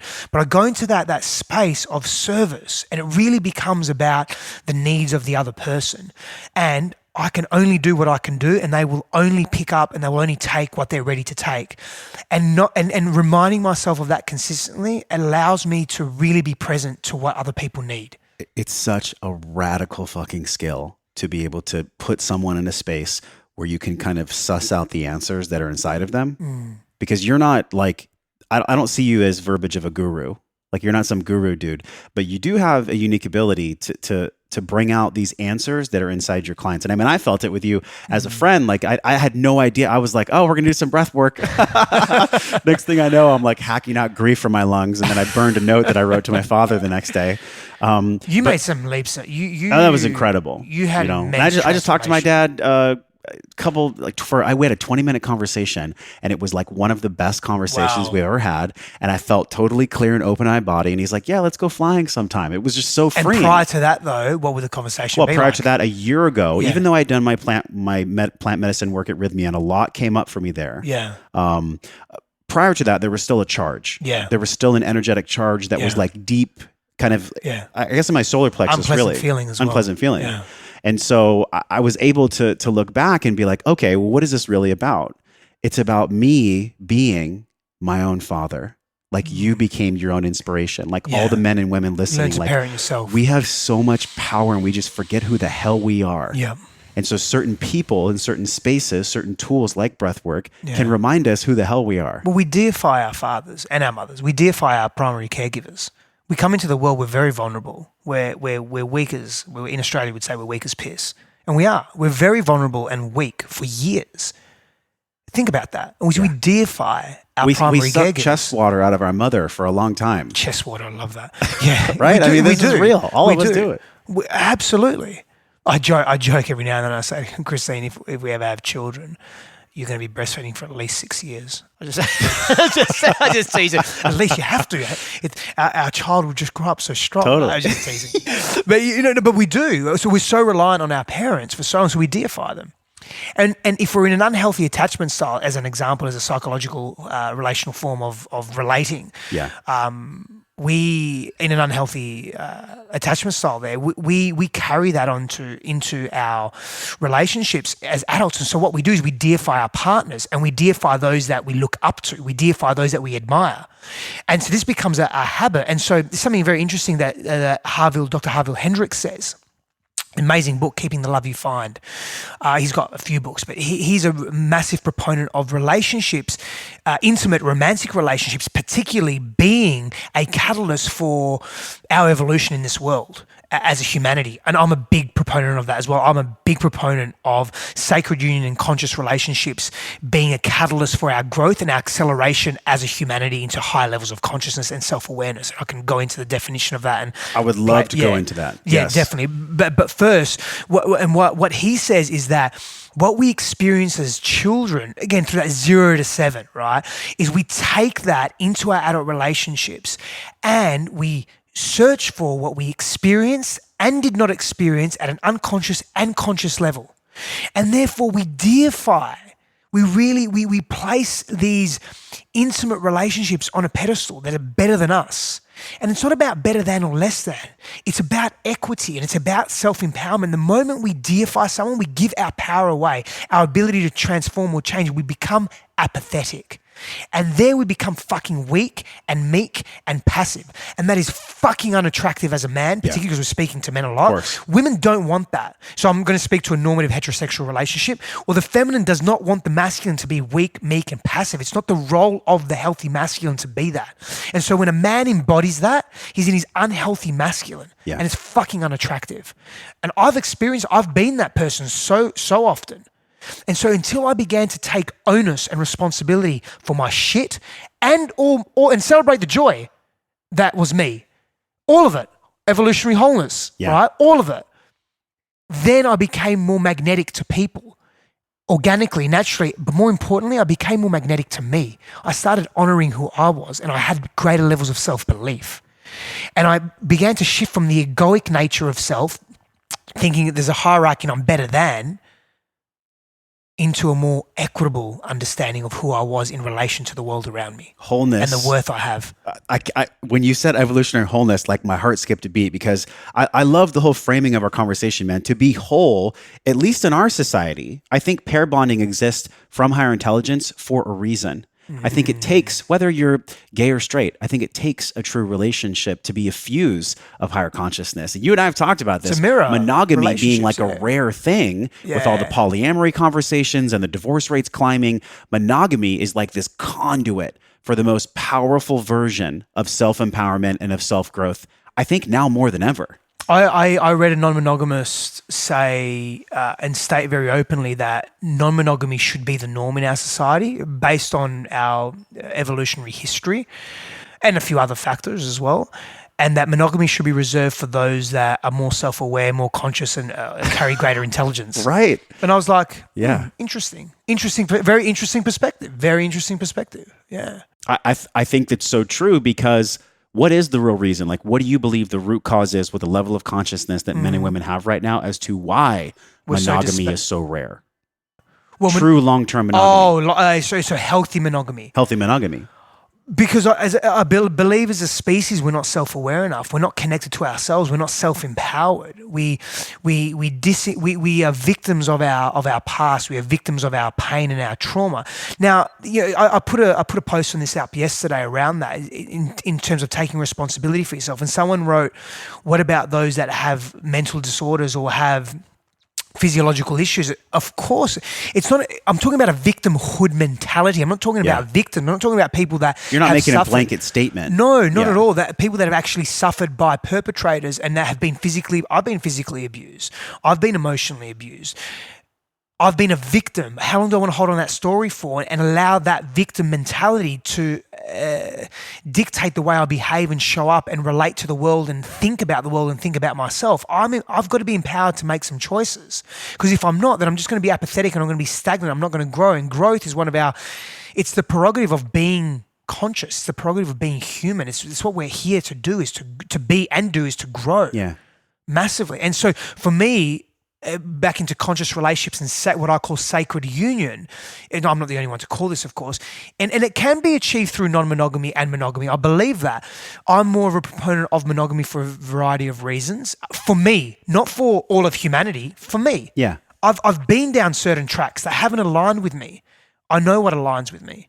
I know where I'm at. I know what lessons and teachings I need to move and want to move through in order to grow for me personally. Why does monogamy resonate with you personally?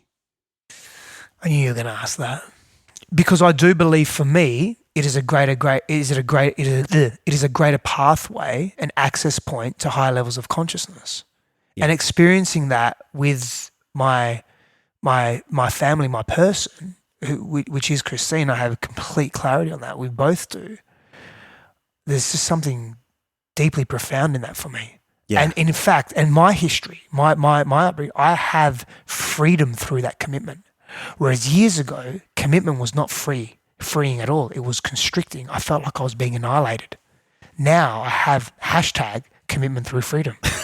Is that your hashtag? It's not mine, but fuck it, let's use it. I freaking love that. Well, because we've talked about, I remember I was talking with Stephanie Gaudreau she used to be Stupid Easy Paleo, now it's just her brand. And we were talking about sex at dawn. And I was thinking, okay, well, so what if so many tribes have shown that monogamy is only something that's American made just based on land title and transfer? How do you see that actually being real, not just for you, but for the people that want to use monogamy as a conduit for conscious growth? How do we still address the novelty aspect? Because it seems like the novelty of monogamy or the novelty of non-monogamy? The novelty of people being in conscious relationship in monogamy, but still keeping the novelty factor high in that setting. How do we do that? Oh, you mean the excitement of being in a monogamous relationship? Right, because it seems the like immediate answer is perspective. But let me get perspective. So you choose to have a perspective. You choose to wake up like a non-monogamous will say, oh, you need variety, you need sexual variety and so forth. Well, and there's this argument about bonobos and chimpanzees. Yeah. And it fucking shits me. I'm tired of it. Everybody needs to shut the fuck up, because we're both chimpanzee, if you take that evolutionary theory, and we're both a bit bonobo. When you look at our society, we have evolved from, in terms of social behavior, we have part social behavior chimpanzee, we have part social behavior bonobo. So is monogamy or non-monogamy right or wrong? I don't really think there's a right and wrong. It really comes down to a personal preference. Society has really made it's distorted what monogamy is, and we haven't been healthy enough to actually be monogamous at a collective consciousness. Dude, I love the way you explain that. And it just shits me when monogamous say, well, it has to be this way and this is the way, and non-monogamous say, oh, monogamy's dying and bonobos, and it's whoa, calm the fuck down. Don't take a piece of information and turn it into an encyclopedia. Look deeper. Don't you have a sense that, well, I have a sense that so many people, based on their perspective and how they see the world, are constantly looking for evidence to validate their perspective. Do that. But right? The ego's always going to do that because it's safe. The ego always does that. Yeah, because we want strength in numbers, whether it be in information or people or masses or whatever. Yeah. I can specifically remember talking with Aubrey Marcus on the show, and he was saying, like, the reason that I do put myself in situations where, my fiance is with someone else is because I know that that's how I'm going to grow. And I'm thinking, I wonder if that's the full story. Like, I actually wonder why people put themselves through pain. Like, they're consciously putting themselves through pain. Why not just let nature unfold it naturally? Why put yourself in a situation where you're forcing yourself to grow? It just feels like it's almost like contrived in a way, this polyamory lifestyle. It's an interesting conversation. So this is a really interesting topic. I'm a proponent of not forced growth, forced challenge. Cool. Proponent of, challenge and growth are different, though, they are, right? well, yeah. Well, I think growth can be derived from challenge if we pay enough attention. Okay, So you have two people that live very similar lives. The person that reflects and pays attention and moves with intention to his or her life will grow more than the person that is just apathetic and just mundane in their life, right? Yeah. And so whatever path you choose, it's not to say that, oh, I'm non-monogamous, so my part, and I'm monogamous, but a non-monogamous person says, hey, I like putting myself in challenging situations, seeing or knowing that my fiance is fucking someone else or in an intimate relationship with someone else or whatever it may be, or romantic with someone else, because that's my growth edge. Great, it is. Fantastic. I advocate that. That's your growth edge. Brilliant. Is it my growth edge? I'm sure it would be if I experience it. Is that what I feel I want to or need to experience? Not necessarily. Other people, it's how far do you want to take your growth edge? It's like, oh, I'm going to chop my arm off. And this is an extreme example because I want to take myself to a growth edge and learn how to function in this physical body with only one arm. Right. Okay, and of course that's a ridiculous example. I'm very clear on that. Sure, and it's an extreme example. The point I'm making is that people will challenge themselves according to their norms and values and what they believe to be true for them. Yeah. And so and I'm not advocating subjective relativism either here. Although there is an element of that, I'm not saying that everyone just go do their own thing. There is a structure to reality and how we live our lives, but certain things, people are going to be attracted to going to their growth edge and others won't. But if his growth edge or someone else's growth edge is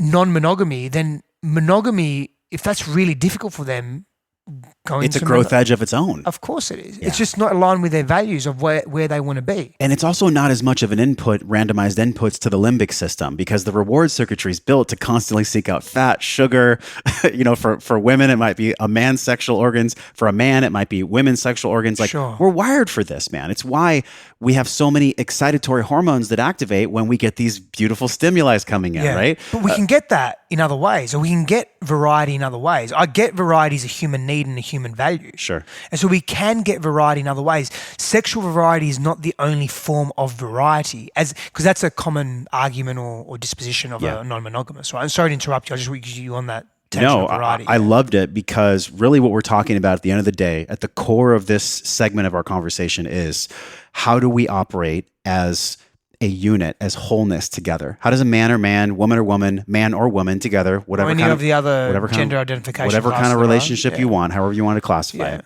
How do two people have a true pair bonding that's built on cohesive trust and a value system that align? Like, what does that actually look like from your perspective? Consistent communication is a starting point. And so we communicate largely through verbiage, of course, and we give meaning through verbiage, and also verbiage and the essence of language resides in illusion as well.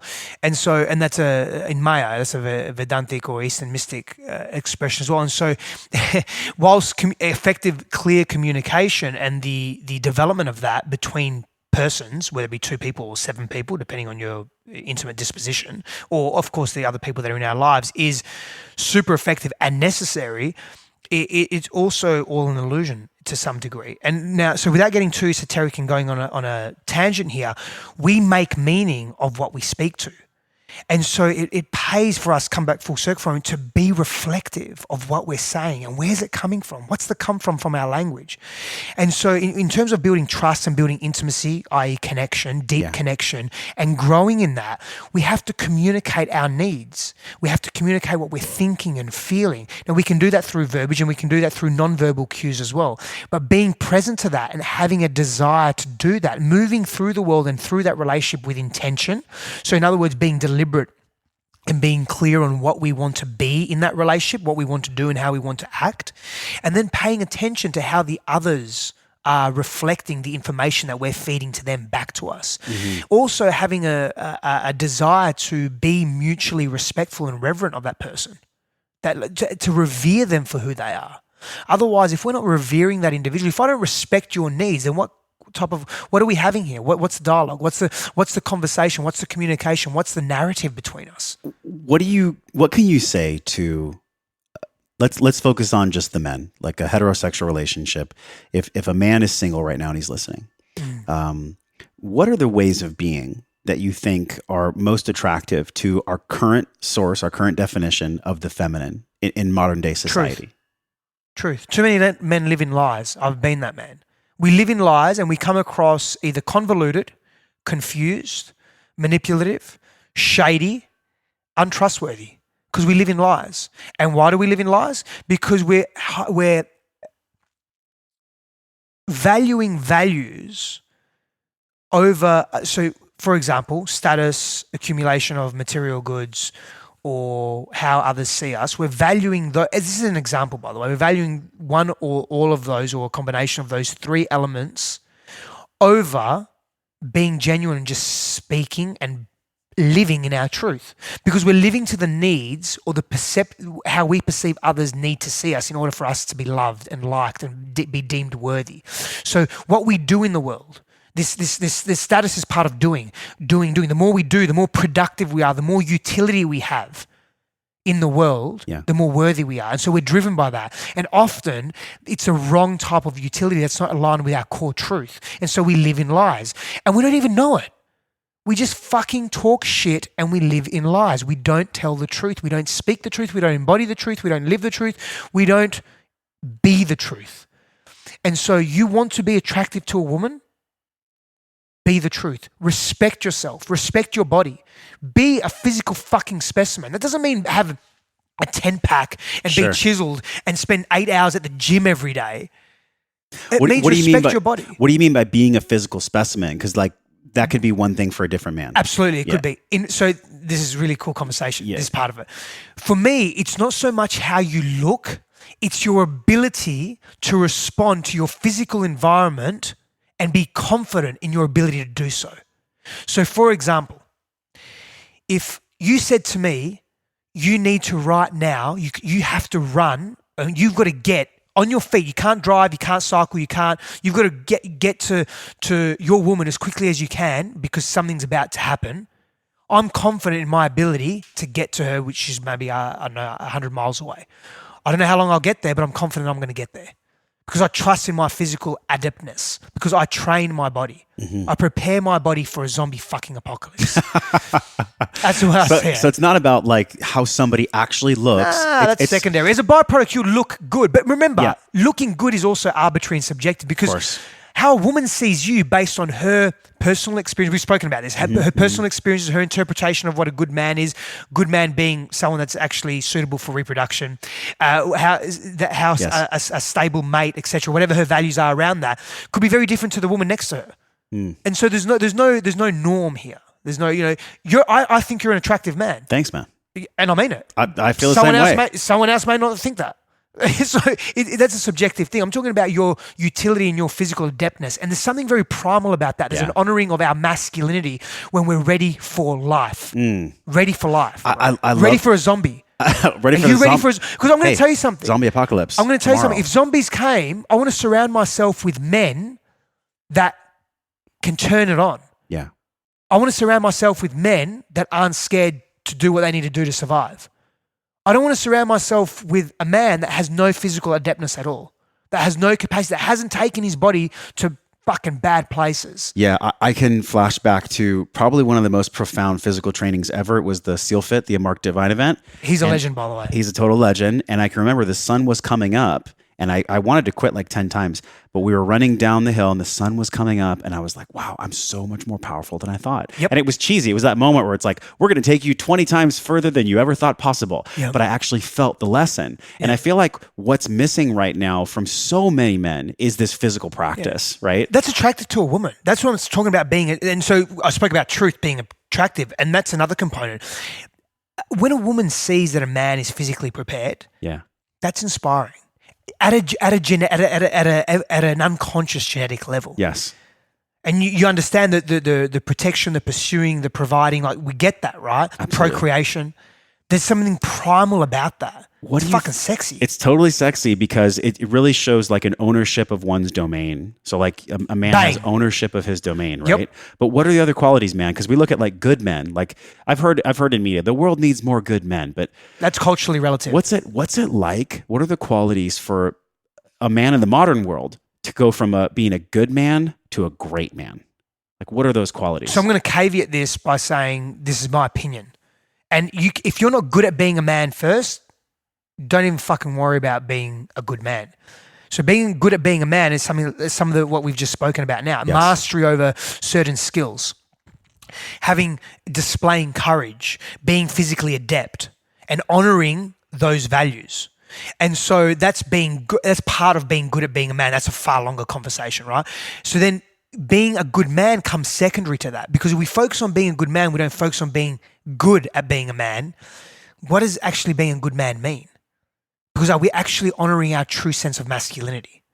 So back to being a good man, that's very culturally relative. Mm-hmm. It's going to depend on so many different variables. So for me, we've touched on some of those already. Being an avid explorer of the internal self and the external self. Being curious, because we're honoring part of our nature, and also we're honoring our ancestors. We wouldn't be here if it wasn't for the curiosity of our ancestors. Think about that. So in every good. way, So socially, true. culturally, biologically, we wouldn't be here. So being an explorer, that to me, that makes a good man as well. Taking ownership and responsibility for who we are and how we behave in the world. That's important. That makes a good man. Not so much being what I call vertically vulnerable. Yeah. And so we don't want to vomit out our emotions or vomit out what we're feeling without having some sense of self-reflection first. So being continent with our internal dialogue and our internal self. So we're not just shitting the bed, as we say, being incontinent. That's such an interesting phrase. Yeah, it's an Australian thing. Yeah. So being continent with who we are. Yeah.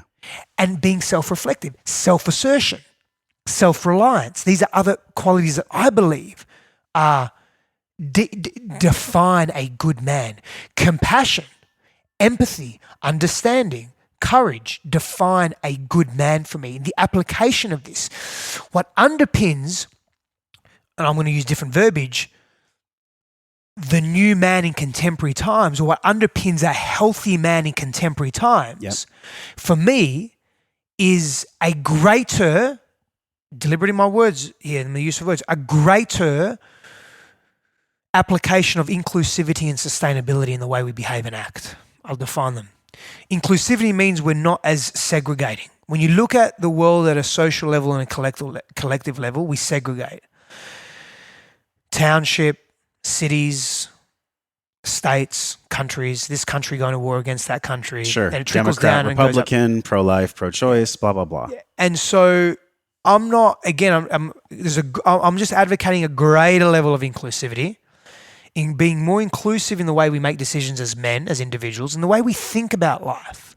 Not being so segregated and not coming from such a place of fear. When we segregate ourselves or we segregate others and we place ourselves in hierarchy, and there's an element that's required, hierarchy is required in our lives because it's how we function socially at this given point in time in this epoch of our socio-cultural evolution. Yeah.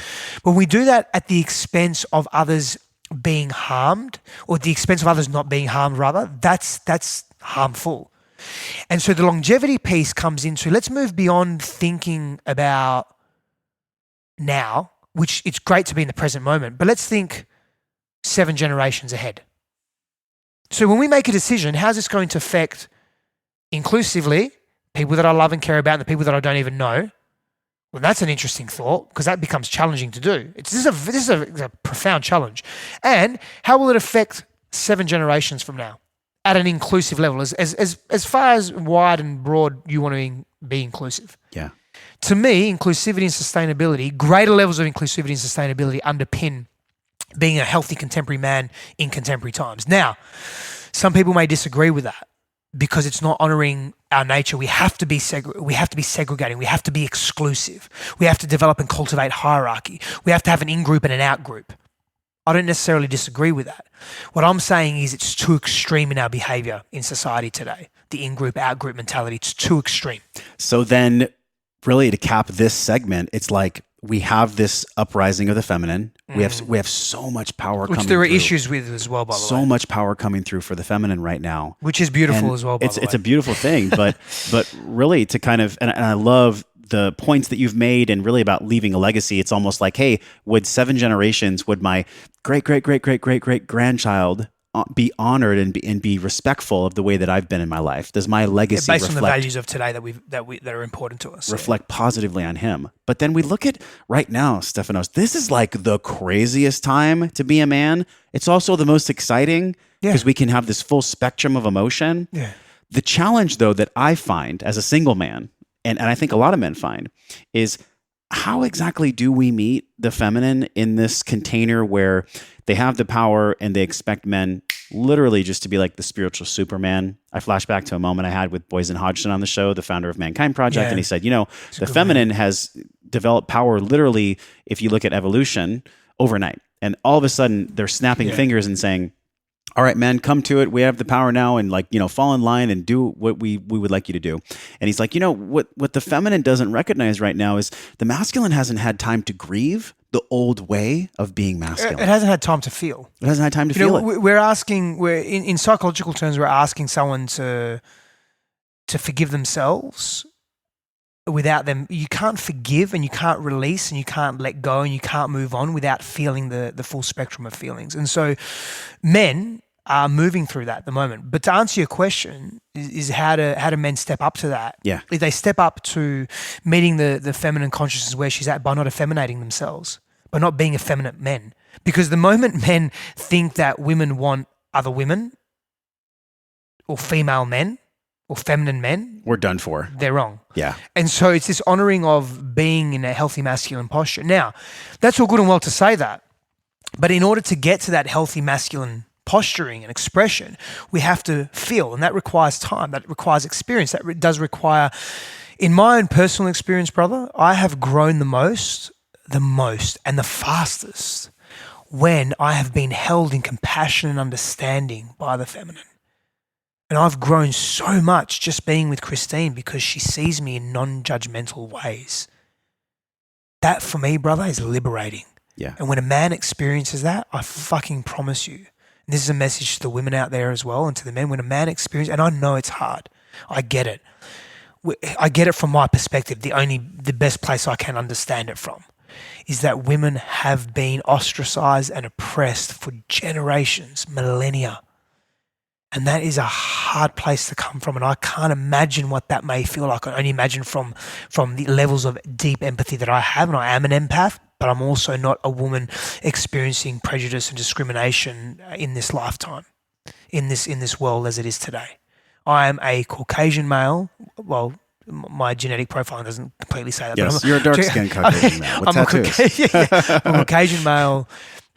Mid. I think I'm officially I'm still in my mid 30s. I'm in my mid 30s. Well, I mean, 37. Come on, okay, bro. mid quasi late. Quasi. Okay, I'll take that. Quasi late. Okay, mid to late 30s. Yeah. I'm male. My socioeconomic class is middle to upper middle class, whatever that may be. I'm very blessed in terms of how I'm viewed in the world. So I'm coming from that place, and I own that. I get that. I don't make any assumptions that I know what any minority groups or any groups that are highly discriminated against systemically and overtly experience. And all I can say is that from my experience, when I've been held in that compassion, understanding, and the forgiveness, so I forgive you, and I see this in some beautiful, amazing women around the world. And it begins with my fiance. Man to men grow and heal and move through and beyond so quickly. And what a woman wants, and I don't want to claim to know what she wants. Every woman, because everyone is different, of course. There are some elements of self that we could all agree on when a man shows up in a particular way and a woman shows up in a particular way. Like, that's inspiring, and there's a naturality to that. And when we come from that place, and that the feminine is able, the collective feminine is able to be compassionate and understand and forgive, everyone wins. Everyone wins. I feel like right now, what we're facing as masculine, feminine, no matter what gender's involved, it's really this moment where I think we're all realizing the only reason the war of the sexes continues is because we hold on to the swords.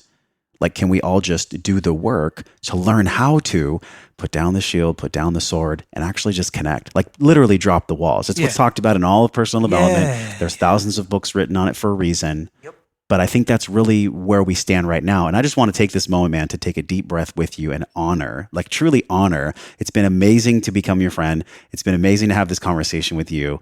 I know that people have had multiple moments where they're feeling like, wow, Steph actually gets it, and he has a story that makes me trust him even more. Where can they go, not just to learn about you, not just to like dig into your work? Where can they actually go where you're the most active and where they get access to you right now? Firstly, thank you for just you and your friendship and how you show up and your art and your mastery in this space, because you bring out the best in people. You're an amazing human being on so many levels. I'm most active on Instagram and Facebook. Stefanos is my handle, and really from there you'll learn so much about me in different respects. Yeah, and for the men listening, you do have a private Facebook group, yes, which I'm active in as well. So is some of the men in this community. Just so excited, Stefanos, for what you're creating, man. Yeah. And I've told you this in person. You're filling a vacuum that was left here, not just in North County. And I know if it's in North County, I know it's in the rest of the country, where there's a leadership void for men. There's a leadership void for men leading other men to these values that'll actually meet the feminine where she's at. So I'm going to direct people to that as well. Yeah. There's so many things that we didn't explore, which we'll do on another show. I hope so. Yeah. We'll do on another show. Yeah. But I'd love for you to talk about this intersection, man, that I find myself at all the time. Yeah. And it's, how do I live my life well? And what is the physical and emotional intelligence that I want to bring in so that I can actually do that? And really it defines itself as wellness. Like, how do you see wellness in your life? Like, what does wellness mean to Stefanos? Integration. And so for me, wellness means having aptitude and awareness of my emotional being, my spiritual being, my physical being, and my psychological being, and my relational being. And so when I carry integrity in that, and I'm in constant conversation with myself on this, when I carry integrity in those 5 aspects of self, the 5 bodies of the self, I feel whole and I feel well. And so part of the physical is nutrition and movement, of course, and all the good things, whether it be herbal tea, whether it be infrared, whether it be meditating naked in front of the infrared. That's my go-to. That's your go-to. Whether it be all the good things, the incense, the sound, whatever it may be, nurturing the physicality, to nurturing relationships, to conscious, aware communication, to being mindful or present to what other people's needs are, to whatever it may be, to being studious and being willing to learn. I'm going to give you some examples, to being spiritual. And for me, spirituality is connectedness. So nurturing my connected relationships, the intimate relationships, and going deep into those, because depth and profoundness is a value that I have in relationships. It's intimately linked to growth and meaning and fulfillment in those relationships. To really allowing myself to tap into the spectrum of emotions that we have access to and not limiting myself to just 1 or 2. Yeah. And so when I'm in integrity in that to me defines wellness. And to me, that's synonymous with what I call sovereign leadership, which I've developed a model around. We're talking about leadership earlier. It is about the wellness comes from being self-sustaining in one's own leadership practice, leading self first and making that a priority and a primary drive for how we are in the world.